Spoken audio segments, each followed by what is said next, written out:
Commerce department ఆధ్వర్యంలో ఏర్పాటు చేసినటువంటి global tourism conference tourism promotion కోసం ఉపయోగపడేటువంటి కార్యక్రమం జరిగింది. ఉస్మానియా యూనివర్సిటీ వీసీ గారిని కామర్స్ డిపార్ట్మెంట్ ప్రొఫెసర్స్ ని అభినందిస్తాం.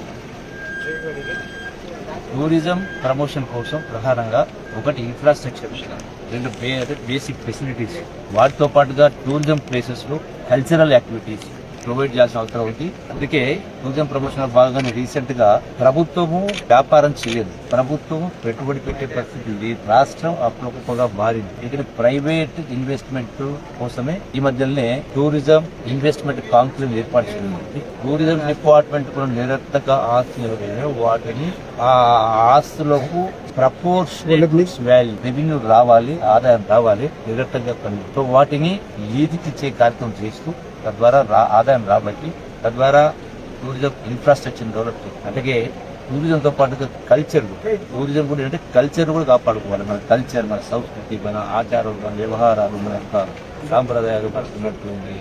గొప్ప గొప్ప టూరిజం ప్లేసెస్ కావచ్చు, హెరిటేజ్ ప్లేసెస్ కావచ్చు, రకరకాల వీటన్నిటిని కూడా ప్రజలను ఈ టూరిజం వైపు మళ్లించే కార్యక్రమం చేసి గ్రామీణ వాతావరణం కూడా మార్చాల్సిన అవసరం ఉంది. గ్రామాలలో కూడా ముఖ్యంగా అక్కడక్కడ యువత ఈ యొక్క డ్రగ్స్ కావచ్చు జరగకుండా ఉండాలి.